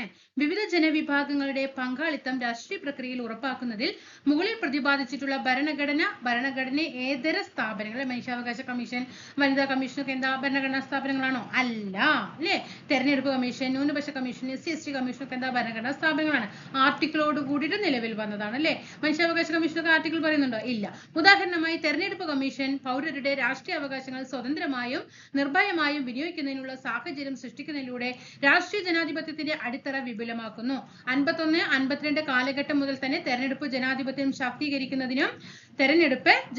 ശാക്തീകരിക്കുന്നതിനും സ്വതന്ത്രവും നീതിപൂർവമായ തെരഞ്ഞെടുപ്പ് ഉറപ്പുവരുത്തുന്നതിനും ആവശ്യമായ നടപടികൾ തെരഞ്ഞെടുപ്പ് കമ്മീഷൻ സ്വീകരിച്ചിട്ടുണ്ട്. മണ്ഡലങ്ങൾ നിർണ്ണയിക്കുക, വോട്ടർ പട്ടിക തയ്യാറാക്കുക, സാർവത്രിക പ്രായപൂർത്തി വോട്ടവകാശം നടപ്പിലാക്കുക, രാഷ്ട്രീയ പാർട്ടികൾക്ക് അംഗീകാരം നൽകുക, തെരഞ്ഞെടുപ്പ് പരിഷ്കാരങ്ങൾ നടപ്പിലാക്കൽ, തെരഞ്ഞെടുപ്പ് സാക്ഷരത കൈവരിക്കൽ തുടങ്ങിയവ കമ്മീഷൻ നിർവഹിച്ചു വരുന്ന ധർമ്മങ്ങളാണ്. ഇന്ത്യൻ ജനാധിപത്യത്തെ ശക്തിപ്പെടുത്തി ഇല്ലേ. അപ്പൊ തെരഞ്ഞെടുപ്പ് കമ്മീഷൻ ചെയ്യുന്ന ഡ്യൂട്ടീസ് ഒക്കെയാണ് അവർ ചെയ്യുന്ന കാര്യങ്ങളാണ് ഇവിടെ പറയുന്നത്.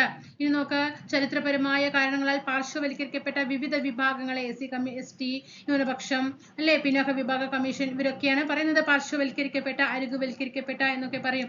വിവിധ വിഭാഗങ്ങളെ ജനാധിപത്യ പ്രക്രിയയുടെ ഭാഗമാക്കി സമൂഹത്തിന്റെ മുഖ്യധാരയിലേക്ക് കൊണ്ടുവരുന്നതിൽ ദേശീയ മനുഷ്യാവകാശ കമ്മീഷൻ, വനിതാ കമ്മീഷൻ, ന്യൂനപക്ഷം, പട്ടികജാതി പട്ടികവർഗം, ദേശീയ പിന്നാക്ക വിഭാഗ കമ്മീഷൻ തുടങ്ങിയ സ്ഥാപനങ്ങൾ സുപ്രധാന പങ്ക് വഹിക്കുന്നു. തെരഞ്ഞെടുപ്പ് ജനാധിപത്യത്തിനപ്പുറം അരികുവൽക്കരിക്കപ്പെട്ട വിഭാഗങ്ങളുടെ വിഷമതകൾ പ്രത്യേകമായി തന്നെ പരിഹരിക്കപ്പെടേണ്ടതുണ്ട്. ഈ ധർമ്മമാണ് മേൽ സൂചിപ്പിച്ച കമ്മീഷനുകൾ നിർവഹിക്കുന്നത്. സാമൂഹ്യ പിന്നോക്കാവസ്ഥയുമായി ബന്ധപ്പെട്ട പ്രശ്നങ്ങൾക്ക് പരിഹാരം കാണുന്നതിനൊപ്പം വ്യക്തിപരമായി നേരിടുന്ന പ്രശ്നങ്ങൾക്കും പരിഹാരം കാണുന്നതിനും ഈ കമ്മീഷനുകൾ ശ്രമിക്കുന്നുണ്ട്. പൗരാവകാശ സംരക്ഷണത്തോടൊപ്പം മനുഷ്യരിൽ അന്തർലീനമായ അന്തസ്സിൽ നിന്ന് ഉരുത്തിരിഞ്ഞു വന്ന അവകാശങ്ങളുടെ സംരക്ഷണവും ഉറപ്പുവരുത്തേണ്ടത് ജനാധിപത്യത്തിന്റെ വ്യാപനത്തിന് അനിവാര്യമാണ്. പ്രത്യേകിച്ച് പഠിക്കാനൊന്നുമില്ല, നമ്മൾ പഠിച്ച കാര്യങ്ങൾ തന്നെയാണ്, വെറുതെ വായിച്ചതെന്ന് മാത്രമേ ഉള്ളൂ കേട്ടോ. ഇത്തരം അവകാശങ്ങൾ ഉറപ്പുവരുത്തി ജനാധിപത്യ പ്രക്രിയയെ ദൃഢമാക്കുന്നതിൽ മനുഷ്യാവകാശ കമ്മീഷൻ സ്തുത്യർഹമായ പങ്ക് വഹിക്കുന്നു. വനിതകളുടെ സാമൂഹികമായ മുന്നേറ്റം ഉറപ്പുവരുത്തുന്നതിനും സ്ത്രീകൾക്കെതിരായ അതിക്രമങ്ങൾ തടയുന്നതിനും അവരുടെ അന്തസ്സ് ഉയർത്തിപ്പിടിക്കുന്നതിനും സഹായകമായ നടപടികൾ സ്വീകരിക്കുന്നതിലൂടെ വനിതാ കമ്മീഷൻ ജനാധിപത്യത്തെ കൂടുതൽ അർത്ഥപൂർണ്ണ സംരക്ഷണവും തുല്യ പരിഗണിക്കും ഉറപ്പുവരുത്തേണ്ടത് ഒരു ജനാധിപത്യ രാഷ്ട്രത്തിന്റെ ഉത്തരവാദിത്വമാണ്. ന്യൂനപക്ഷ വിഭാഗങ്ങൾക്കെതിരായ അതിക്രമങ്ങൾ തടയുന്നതിലൂടെയും ന്യൂനപക്ഷ അവകാശങ്ങൾ ഉറപ്പുവരുന്നതിലൂടെയും ന്യൂനപക്ഷ കമ്മീഷൻ ജനാധിപത്യത്തെ ശക്തിപ്പെടുത്തുന്നു. പട്ടികജാതി പട്ടികവർഗ വിഭാഗങ്ങൾ നേരിടുന്ന വിവിധങ്ങളായ സാമൂഹ്യ സാമ്പത്തിക പ്രശ്നങ്ങളെ പരിഹരിക്കുന്നതിനും അവരുടെ മുഖ്യധാരയിൽ എത്തിക്കുന്നതിനും ആവശ്യമായ നടപടികൾ സ്വീകരിക്കുന്നതിലൂടെ പട്ടികജാതി പട്ടികവർഗ കമ്മീഷനുള്ള വലിയ ഉത്തരവാദിത്വമാണ്. സാമ്പത്തികവും വിദ്യാഭ്യാസപരവുമായ പിന്നോക്കാവസ്ഥകൾ പരിഹരിച്ചുകൊണ്ട് അവരെയും സമൂഹത്തിന്റെ മുഖ്യധാരയുടെ ഭാഗമാക്കുക എന്ന ജനാധിപത്യവൽക്കരണമാണ് പിന്നോക്ക വിഭാഗ കമ്മീഷൻ നിർവഹിക്കുന്നത്. ഇവിടെ ബാലാവകാശ സംരക്ഷണ കമ്മീഷനെ കുറിച്ച് പറഞ്ഞത് കുട്ടികളുടെ അവകാശങ്ങൾ സംരക്ഷിക്കുക എന്ന ലക്ഷ്യത്തോടെ സ്ഥാപിക്കപ്പെട്ട കമ്മീഷനാണ് ദേശീയ ബാലാവകാശ കമ്മീഷൻ. വനിതാ ശിശു വികസന മന്ത്രാലയത്തിന് കീഴിലാണ്, പഠിച്ചു വെക്കണേ, വനിതാ ശിശു വികസന മന്ത്രാലയത്തിന് കീഴിലാണ് കമ്മീഷൻ പ്രവർത്തിക്കുന്നത്. 2007 മാർച്ച് മാസം 5 കേട്ടോ, മാർച്ച് 5-നാണ് കമ്മീഷൻ നിലവിൽ വരുന്നത്. ഒരു ചെയർപേഴ്സണും 6 അംഗങ്ങളും. 2007 എന്നല്ലേ, അപ്പൊ 7 അംഗങ്ങൾ തന്നെ കേട്ടോ, 7 അംഗങ്ങളാണ്. ഒരു ചെയർപേഴ്സണും 6 അംഗങ്ങളും. കുട്ടികളുടെ വിദ്യാഭ്യാസം, ആരോഗ്യം, പരിചരണം, ക്ഷേമം, നീതി തുടങ്ങിയവ കമ്മീഷന്റെ ലക്ഷ്യങ്ങളാണ്. കേരളത്തിൽ കുട്ടികളുടെ അവകാശ സംരക്ഷണത്തിന് കേരള സംസ്ഥാന ബാലാവകാശ കമ്മീഷനും പ്രവർത്തിച്ചിട്ടുണ്ട്. കേരളത്തിൽ 2013-ലാണ് കേട്ടോ, കേരളത്തിൽ 2013-ലാണ്. ദേശീയതലത്തിൽ 2007-ലാണ്. ദേശീയതലത്തിലെ കമ്മീഷൻ ചെയർപേഴ്സൺ ആരായി? ഇപ്പോ തൃപ്തി ഗുർഹയാണ് കേട്ടോ, തൃപ്തി ഗുർഹ. കുട്ടികളുടെ കാര്യങ്ങളൊക്കെ ചെയ്യുന്നതിൽ ഇപ്പൊ ഭയങ്കര തൃപ്തി ഉണ്ട് അല്ലേ. ഇനി സംസ്ഥാനത്ത് ആരാണ്? മനോജ് കുമാർ ആണ് കേട്ടോ ചെയർപേഴ്സൺ. കേരള സംസ്ഥാനത്ത് ബാലാവകാശ കമ്മീഷൻ ചെയർമാൻ മനോജ് കുമാർ. ദേശീയ തലത്തിലാണെങ്കിൽ തൃപ്തി ഗുർഹ. ദേശീയതലത്തിൽ 2007-ലാണെങ്കിൽ സംസ്ഥാന തലത്തിൽ 2013-ലാണ്. ഇപ്രകാരം പാർശ്വവൽക്കരിക്കപ്പെട്ട ജനവിഭാഗങ്ങളെ ഉൾച്ചേർക്കുകയും രാഷ്ട്രീയ അവകാശങ്ങളുടെ വിനിയോഗം സാധ്യമാക്കുകയും ചെയ്യുന്നതിലൂടെ മേൽപ്പറഞ്ഞ സ്ഥാപനങ്ങൾ ഇന്ത്യൻ ജനാധിപത്യത്തെ സാമൂഹ്യ സാമ്പത്തിക തലങ്ങളിലൂടെ വ്യാപിപ്പിക്കുന്നു. ഒക്കെയാണോ? അപ്പോ ബാലാവകാശ സംരക്ഷണ കമ്മീഷനെ കുറിച്ചിട്ട് അവിടെ ഞാൻ എടുത്തു തന്നിട്ടുണ്ട്. 2007 മാർച്ച് മാസം 5, ഒരു ചെയർപേഴ്സണും 6 അംഗങ്ങളും. 2007 7 അംഗങ്ങൾ. തൃപ്തി ഗുർഹ. ഓക്കെ, തൃപ്തി ഗുർഹ. 2013 മനോജ് കുമാർ. ഓക്കെയാണോ? അപ്പൊ തീർച്ചയായിട്ടും എങ്ങനെയുണ്ട് ക്ലാസ്? ഇന്നത്തെ കമ്മീഷനുകളെ കുറിച്ചിട്ടൊക്കെ നമ്മൾ SCRT ആദ്യം കംപ്ലീറ്റ് ചെയ്യണം കേട്ടോ. അതായിരിക്കണം ഒരു PSC ഉദ്യോഗാർത്ഥി ആദ്യം ചെയ്യേണ്ടത്. SCRT, previous year questions, English, Malayalam, maths and current, ഇതാണ് ആദ്യം മുൻഗണന കൊടുക്കേണ്ടത് കേട്ടോ. നന്നായിട്ട് പഠിച്ചു മാറ്റുക. SCRT നിങ്ങൾ പേടിക്കുകയേ വേണ്ട, SCRT നിങ്ങളുടെ മുന്നിൽ എത്തിയിരിക്കും. കേരള ഹിസ്റ്ററി കംപ്ലീറ്റ് ചെയ്തു, നമ്മൾ പഴയതും ചെയ്തു പുതിയതും ചെയ്തു. ഇനി നമ്മളിപ്പോ കോൺസ്റ്റിറ്റ്യൂഷനിലേക്ക് കടന്നിരിക്കുകയാണ്. കോൺസ്റ്റിറ്റ്യൂഷനും ഉടനെ കഴിയും. അത് കഴിഞ്ഞത് നമുക്ക് അടുത്തൊരു ടോപ്പിക്, നമുക്ക് സയൻസ് വിഷയത്തിലെ ഏതെങ്കിലും ഒരു ബയോളജിയോ ഏതെങ്കിലും ഒന്നും എടുക്കാം കേട്ടോ. അങ്ങനെ അത് എടുത്തു കഴിഞ്ഞാൽ അതങ്ങനെ ഓരോരോ ടോപ്പിക്കായിട്ട് മൊഡ്യൂൾ നമുക്ക് തീർത്ത് SCRT തീർത്ത് വരാം. കൂടെ ഇംഗ്ലീഷും മലയാളവും ഒപ്പം ഉണ്ടാവും. ഇംഗ്ലീഷ് മലയാളം വിട്ടിട്ട് നമ്മുടെ ചാനലിൽ ഇംഗ്ലീഷ് മലയാളം വിട്ട് കളിയില്ല അല്ലെ. ഇംഗ്ലീഷ് മലയാളവും എപ്പോഴും പ്രീവിയസ് ഇയർ ഓരോ ക്വസ്റ്റ്യൻ പേപ്പർ ആയിട്ട് വരും കേട്ടോ, വിത്ത് എക്സ്പ്ലനേഷനോട് കൂടി വരുന്നതായിരിക്കും. ക്ലാസ്സിൽ ഇഷ്ടപ്പെടുകയാണെങ്കിൽ സബ്സ്ക്രൈബ് ചെയ്ത് സപ്പോർട്ട് ചെയ്യുക. മക്കളെ സപ്പോർട്ട് ഭയങ്കര കുറവാണ്, ഭയങ്കര സങ്കടത്തോടെ പറയാണ് കേട്ടോ. ലൈക്ക് ചെയ്യുക, ഷെയർ ചെയ്യുക, താഴെ നിങ്ങളുടെ കമന്റ് പോലും നിങ്ങൾ ഇത്രയും ഡെഡിക്കേറ്റ് ചെയ്തിട്ട് ക്ലാസ് ഇട്ട് വന്നിട്ട് പോലും. കാരണം ഞാൻ എന്താണെന്നറിയാം ഇങ്ങനെ ക്ലാസ് ചെയ്യുന്നത്, നിങ്ങൾക്ക് റിവിഷൻ ചെയ്യുമ്പോൾ അതൊന്നുകൂടി എടുത്തിട്ട് വേഗം പെട്ടെന്ന് റിവിഷൻ ചെയ്യാൻ നിങ്ങൾക്ക് കഴിയണം. ഈ ക്ലാസ്സിന് ഇത്ര സമയം റിവിഷൻ എടുക്കാൻ പറ്റില്ല. ഫസ്റ്റ് റിവിഷന് ഇത്ര സമയം എടുക്കാൻ പാടില്ല, അതിന്റെ നെക്സ്റ്റ് റിവിഷന് അതിന്റെയും പകുതി സമയമേ എടുക്കാൻ പാടുള്ളൂ. അങ്ങനെയായിരിക്കണം റിവിഷൻ എന്ന് പറയുന്നത്. അതിന് വേണ്ടിയിട്ടാണ് ഞാൻ ക്ലാസ്സുകൾ എടുത്ത് ഓരോന്ന് ടൈപ്പ് ചെയ്തിട്ട് ഇങ്ങോട്ട് കയറ്റി നിങ്ങൾക്ക് എടുത്തു തരുന്നത്. അപ്പൊ നിങ്ങളുടെ സപ്പോർട്ട് കുറയുമ്പോൾ ഒരു കമന്റ് ഇടാൻ പോലും എന്റെ കൂട്ടുകാരും മടിക്കുകയാണ്. അപ്പൊ നിങ്ങൾ തീർച്ചയായിട്ടും വലിയ കമന്റുകൾ പ്രതീക്ഷിക്കണം. നമ്മുടെ ടെലിഗ്രാം ഗ്രൂപ്പിൽ ജോയിൻ ചെയ്യാം കേട്ടോ. അടുത്ത ക്ലാസ്സിൽ കാണാം. Thank you.